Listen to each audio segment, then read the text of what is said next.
Bonjour les amis, j'espère que vous allez bien. En ce jour particulier, je voulais faire un petit clin d'œil. Je trouvais que l'endroit était approprié pour la fête de la paix, la journée internationale de la paix. Donc voilà, au village des Pruniers, l'endroit de Thich Nhat Hanh, que pour tous ceux qui pratiquent la méditation, que j'invite à venir. C'est beaucoup d'émotions pour moi d'être là aujourd'hui. Voilà de très nombreuses années que je suis connecté avec ce maître. Et aujourd'hui d'être dans ce lieu magique, j'avais envie de vous partager vraiment ce que je ressens. C'est vraiment très très fort. En tout cas, je vous souhaite une très belle journée, d'être en paix avec vous-même. Pratiquez la méditation si vous n'allez pas bien. Inspirez, vous connaissez la procédure, je vous l'ai expliqué de nombreuses fois dans les vidéos. Laissez passer les pensées. J'ai la chance d'avoir ce magnifique son de la musique derrière moi.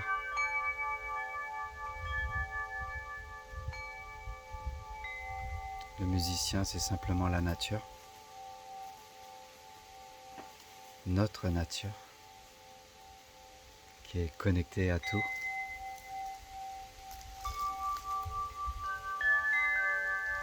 J'ai conscience que pour beaucoup d'entre nous, la vie est difficile. De nombreuses épreuves qui se présentent à nous.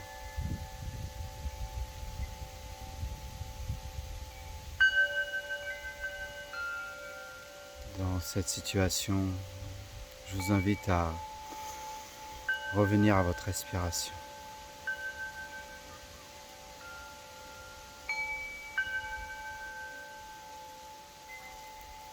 Ramenez votre attention dans l'instant présent.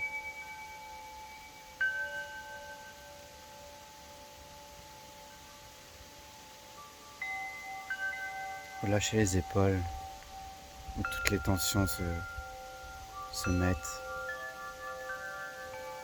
N'oubliez pas le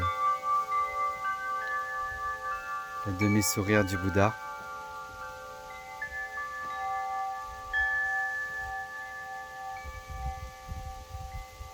Et lorsque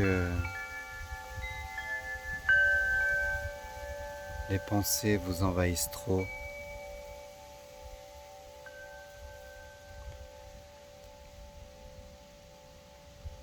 ramenez simplement votre attention à votre inspiration.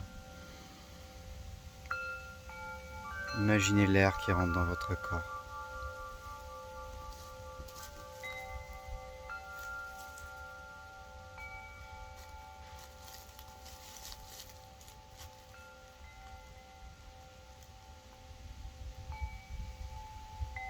Être simplement un dans l'instant.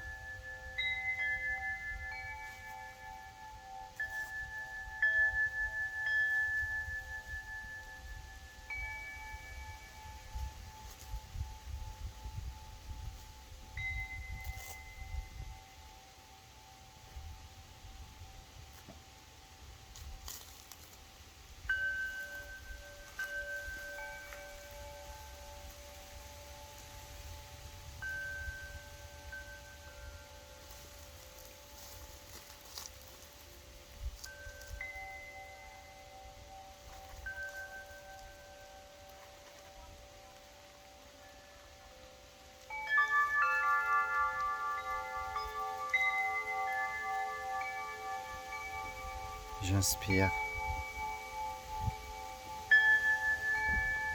Je me connecte.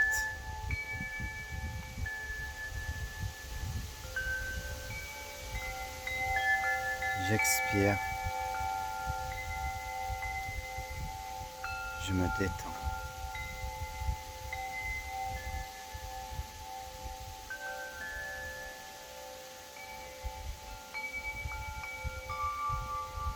C'est un honneur pour moi d'être ici aujourd'hui car Thich Nhat Hanh a profondément changé ma vie.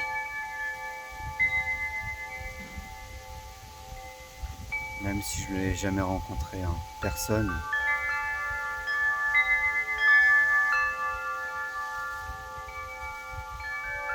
Il m'a aidé à transformer la colère, la souffrance en paix intérieure, en sérénité.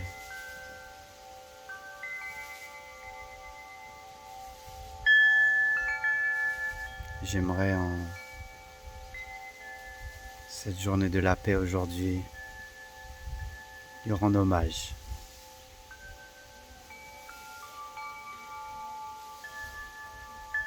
Car, comme il l'a dit si souvent dans ses enseignements, on ne devient pas rien. La fleur, la feuille qui est au sol, qu'une personne ramasse actuellement près de moi, ne devient pas rien.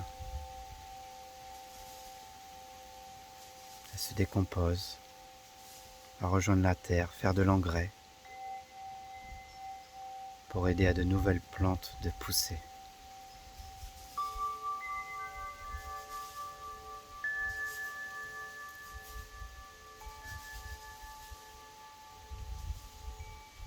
Et même si Thich Nhat Hanh n'est plus là physiquement, j'arrive à me connecter à lui dans tout ce que je ressens autour de moi, tout ce que je perçois. Il a souvent dit que le Bouddha ne reviendra pas en une personne, mais en plein de petites personnes, plein de petits Bouddhas.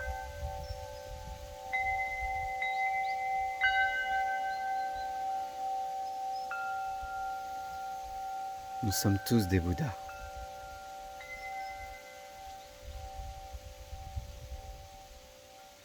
Certains n'en ont pas conscience.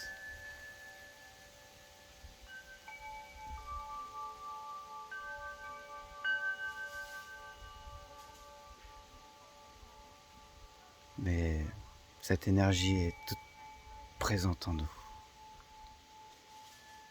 Nous sommes tous des Bouddhas en devenir.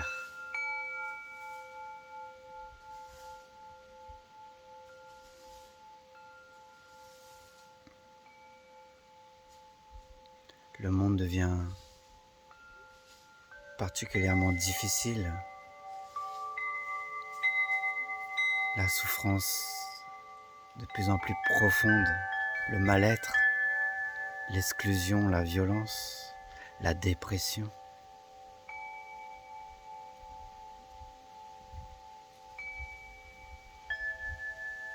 C'est pourquoi nous avons encore plus de raisons de revenir à cette pratique ancestrale que nous a montré le Bouddha il y a plus de 2600 ans.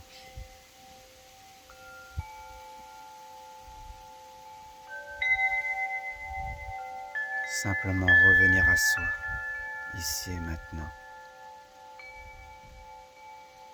Se connecter avec le cœur.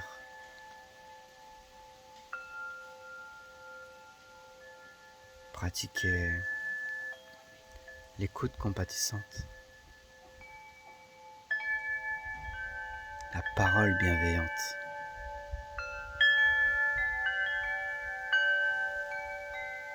L'action juste.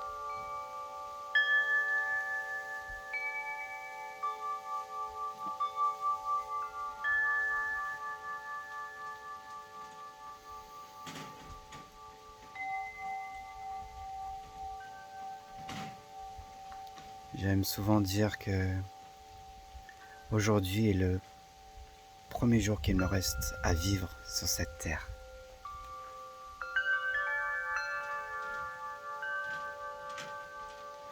Ça signifie pour moi que malgré les erreurs, les souffrances, tout ce qui s'est passé avant. Tout est possible à partir d'aujourd'hui si je le choisis, si je le décide.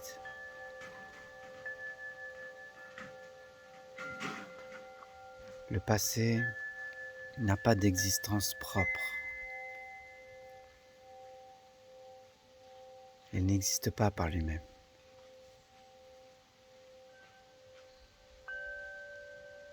Il en est pareil pour le futur.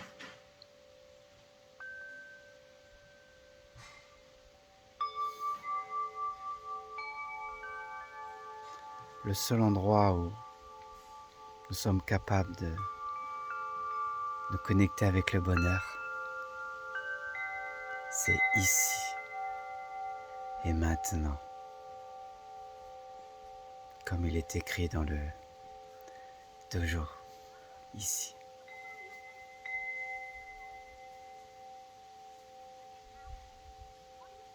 Et c'est ce que je vous invite à faire aujourd'hui.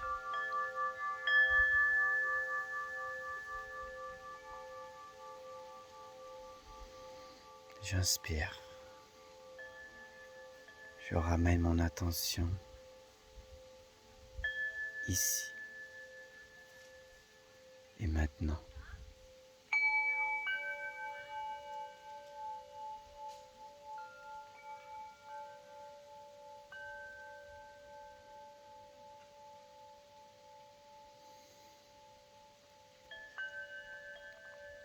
Nous savons que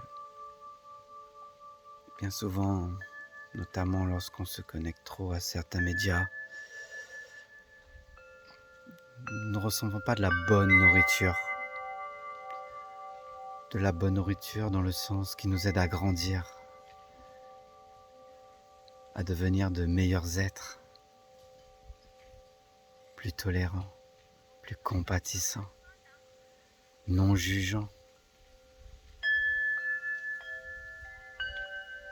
Et en même temps, mon expérience de vie me fait voir que je rencontre beaucoup de personnes qui sont dans ce chemin de vie justement, comme ici au village des Pruniers actuellement. Le sourire naturel, avec cette intention de faire le mieux possible qui nous est possible à cet instant.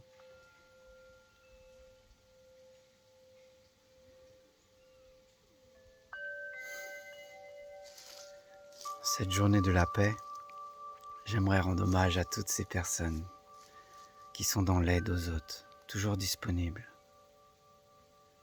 qu'ils soient soignants, dans l'aide sociale, à l'armée du salut,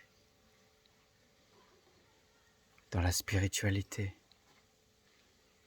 en milieu carcéral bien entendu. Vous savez que j'interviens depuis de nombreuses années là-bas, auprès des enfants en souffrance,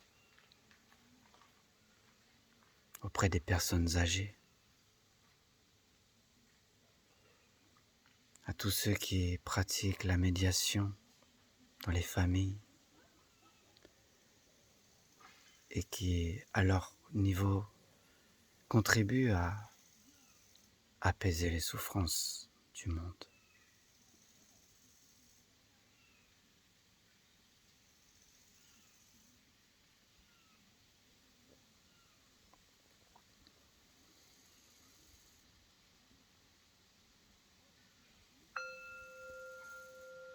Le Bouddha, il y a 2600 ans,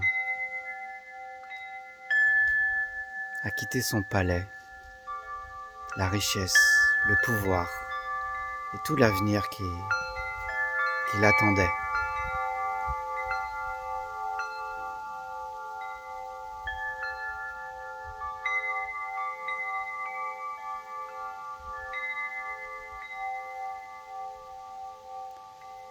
Il l'a quitté à partir du moment où il a conscientisé la maladie, la violence, la vieillesse.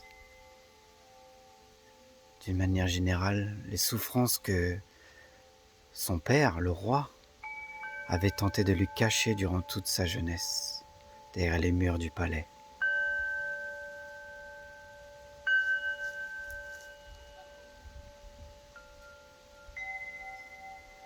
Un jour, comme certains le savent, il a quitté tous ses vêtements, il est parti. Il s'est mis en quête. Mais en quête de quoi? Qu'est-ce que le Bouddha est parti chercher?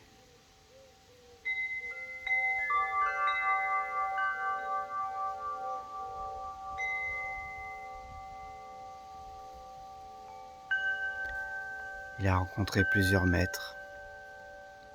Et un jour,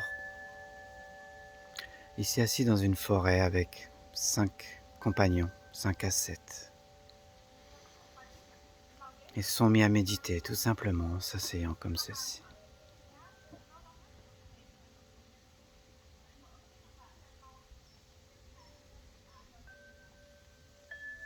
Un jour, il a commencé à devenir faible. Il ne mangeait pas, il ne buvait pas, c'était difficile.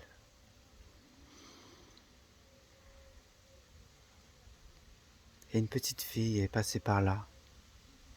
Elle l'a vu dans sa souffrance. Elle l'a reconnu dans sa souffrance.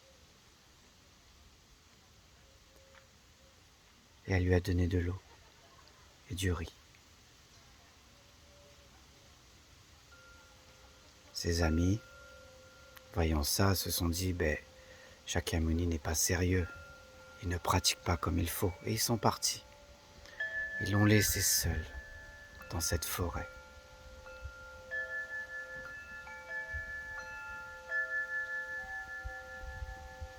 Le Bouddha a continué à méditer, simplement. Il est passé par tous les états. Mara, le tentateur, lui a mis toutes sortes d'images devant lui. Des filles, du manger, l'envie, le désir. Mais le Bouddha lui est resté là. Il n'a pas bougé. Et cette fille lui a donné le premier enseignement. Il a compris que la voie n'était pas dans les extrêmes.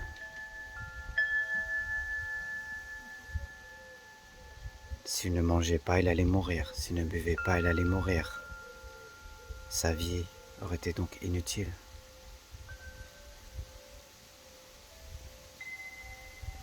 C'est ainsi qu'il a expérimenté la voie du juste milieu.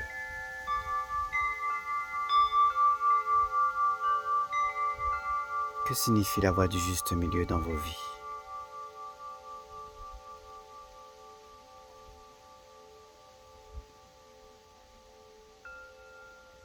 Boire un verre d'alcool n'est pas néfaste, mais boire tous les matins en se levant le devient.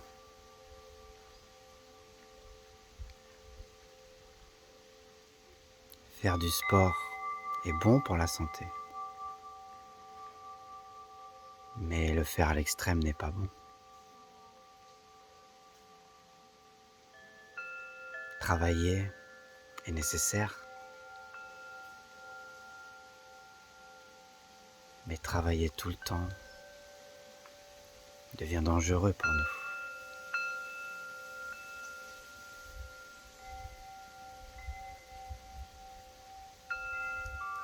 Je vous invite à vous connecter à la voie du milieu dans votre propre vie. Trouvez l'équilibre.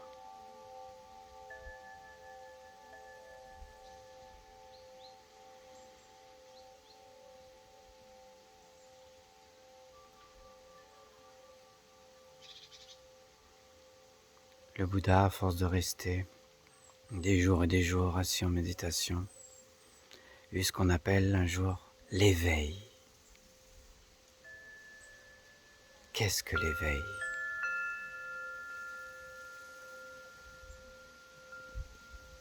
L'éveil n'est pas quelque chose de surnaturel. Le Bouddha l'a toujours dit, il n'est pas un dieu, mais un enseignant.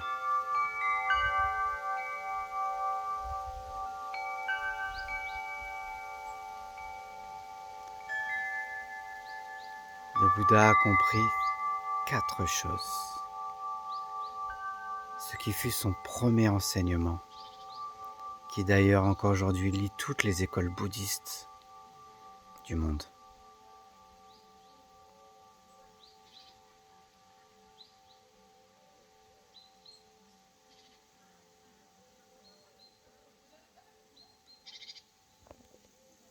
La première est que la souffrance existe chez tous les êtres vivants, tous les êtres sensibles. Que ce soit les humains, les animaux, les insectes. Que vous soyez riche, pauvre, petit, grand, peu importe. La souffrance traverse tous les êtres de cette terre.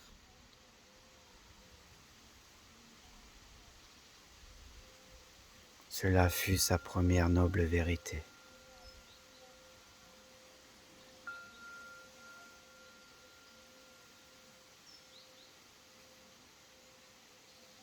La seconde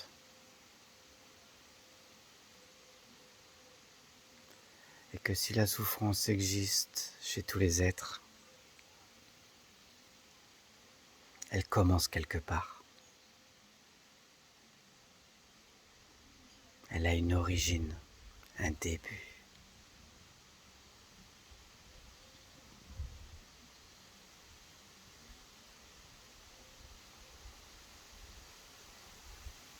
Comme le début d'une course où, lorsque je me coupe,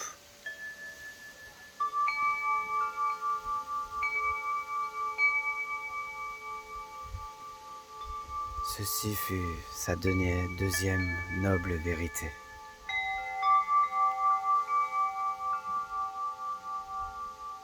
L'origine de la souffrance.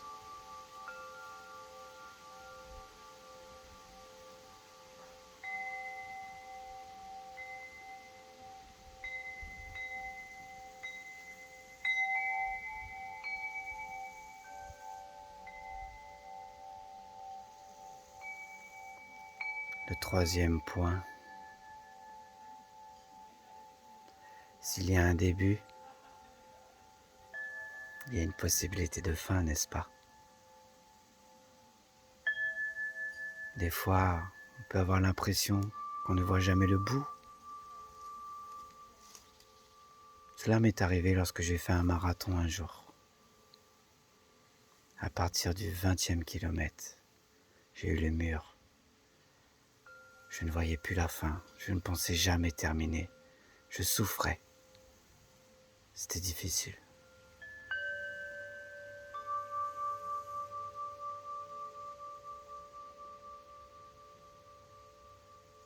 Mais le fait de penser cela ne signifiait pas qu'il n'y avait pas de fin. Ceux qui ont fait le grand raid à l'île de la Réunion le savent très bien. On part de Saint-Pierre pour arriver à Saint-Denis. La fin existe.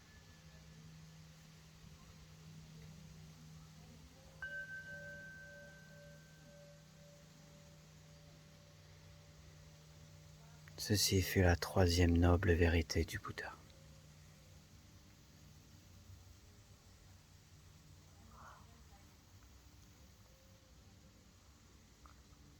La quatrième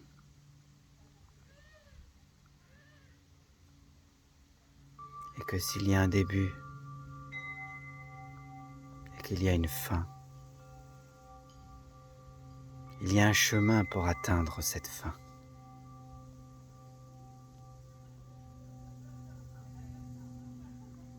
Et le chemin que le Bouddha a trouvé et expérimenté est la voie de la spiritualité, la voie de la méditation, la voie de la paix intérieure.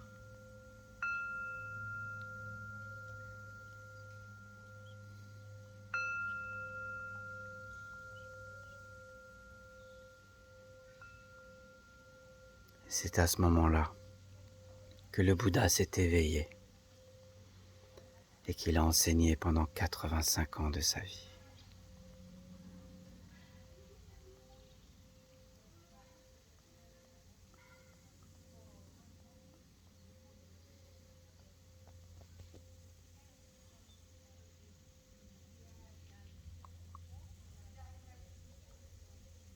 Merci à vous. Et je vous dis à très bientôt. Prenez soin de vous. Je vous aime.